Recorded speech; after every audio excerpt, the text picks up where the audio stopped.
Most people think shadows are harmless, just the absence of light, just tricks of the eye. But what if they're not? What if the shadows in your room aren't just cast by furniture? What if they move when nothing else does? What if, in the dead of night, when the world is silent, the darkness whispers back? These are real stories of those who have seen what lurks in the void, and some of them never saw the light again. Story 1, The Shadow in the Doorway. Daniel never believed in ghosts, but after that night, he never slept without a light on again. It started when he moved into his new apartment. The place was small, nothing fancy, but it was his. He spent the first few nights unpacking, settling in, getting used to the new space. Then, on the fourth night, he woke up cold. Not just a chill, freezing. His breath came out in misty clouds, and the room felt wrong. That's when he saw it. A shadow in the doorway. At first, he thought it was just the shape of his jacket hanging on the door. But then, it moved. Slow, deliberate, not stepping forward, just shifting, like it was waiting. Daniel's pulse hammered his ears. He reached for his phone, heart pounding. The screen lit up, casting a dim glow across the room. And for a split second, the shadow had eyes, two sunken, hollow voids staring directly at him, his body locked up. Then, the whisper, "You see me now." Daniel lunged for the lamp, slamming the switch. The room flooded with light, and the shadow was gone. But the whisper wasn't. It lingered, curling around the air like a breathless exhale. "See you soon." Daniel didn't sleep the rest of the night. The next morning, he found something on his bedroom floor. A footprint, darker than the shadows, and not his. Story 2, The Hand in the Dark. Sophia had always been afraid of the dark. Even as an adult, she slept with a small nightlight, just enough to keep the corners of her room from swallowing her whole. She told herself it was silly, that shadows were just shadows. Until one night, she learned the truth. It was past 3 a.m. when she woke up, feeling off. The air felt thick. Still, something wasn't right. Then she noticed it. The farthest corner of her room, where the nightlight's glow didn't reach.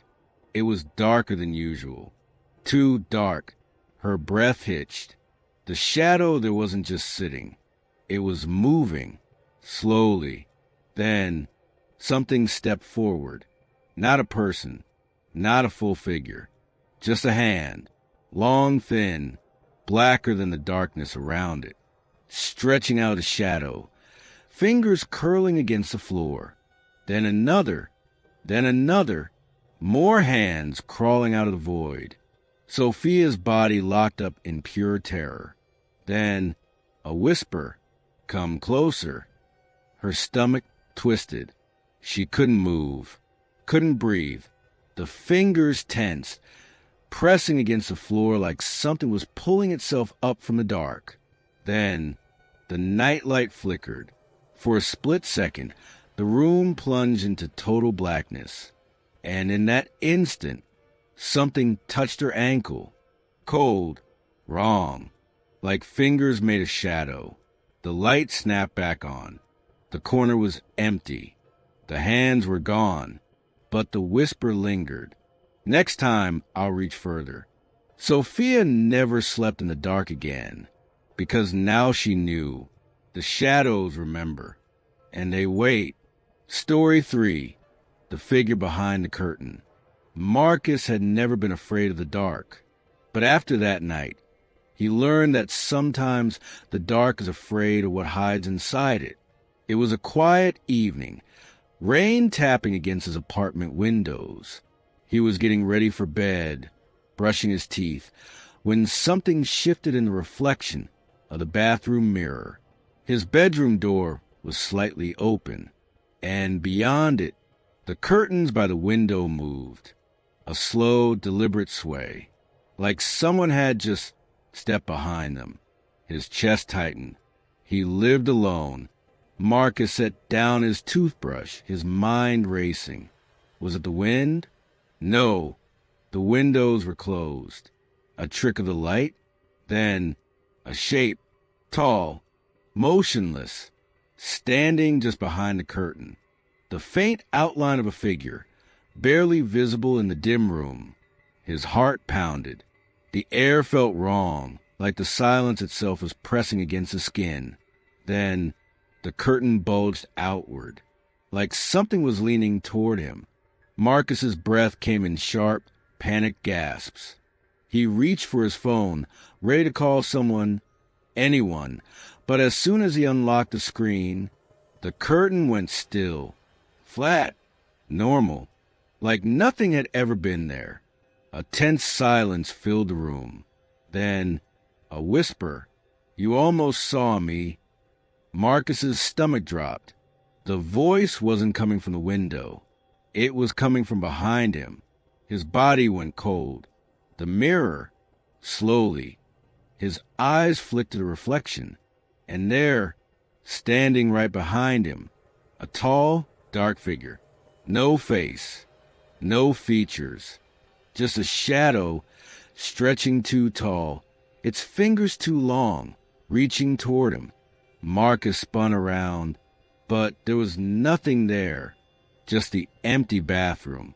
The silence felt heavier, like something had just stepped out of the room, but hadn't left completely. That night, Marcus slept with every light on.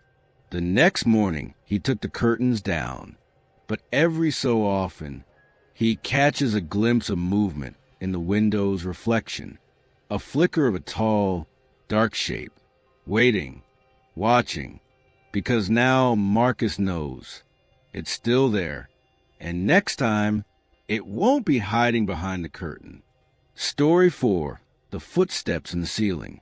Naomi had always been a deep sleeper, but ever since moving into her new apartment, she had been waking up at exactly 2:44 a.m. every night. It started subtly, just a feeling, that prickling awareness that someone was watching, that instinctual certainty that she was not alone. Then came the footsteps, soft, deliberate, above her. Naomi lived on the top floor. There shouldn't have been anything above her. But every night, at 2:44 a.m., the steps would start, slow, pacing, moving from one side of the ceiling to the other. She tried to ignore it, tried to convince herself it was pipes or maybe the building settling, until the night it stopped directly above her bed. Her breath hitched. The air turned thick, heavy like something unseen was pressing down on her. Then a soft tap, right above her, like fingertips on the ceiling. Her body locked up. She couldn't move, couldn't scream. Then the whisper, "I know you're awake." The ceiling creaked. The footsteps moved again, not walking anymore, crawling. Naomi's heart pounded against her ribs as the sound crept toward the corner of the room. Then another tap, this time from her closet. She turned her head slowly. The door was open an inch wider than it had been when she went to bed, a sliver of blackness stretching beyond the frame. The air inside the closet looked wrong, too dark, like something was standing there, watching, waiting. Then the softest exhale, right next to her bed. Naomi lunged to the lamp, her hand shaking as she flipped the switch. Light flooded the room. The closet was empty. The ceiling was silent. But when she looked at the floor, a single, long handprint rested in the dust beside her bed. Not from a human. Something with too many fingers. That was the last night Naomi slept there. She moved out the next morning. But sometimes, even in her new apartment, she wakes up at 2:44 a.m. And when she does, she swears she can hear the ceiling creak, as if something is still crawling toward her. Shadows aren't always empty. Sometimes they wait, and when you wake up in the dead of night, when the air feels too still, when you hear something that shouldn't be there, listen carefully, because if the darkness whispers your name, it means it's already too late.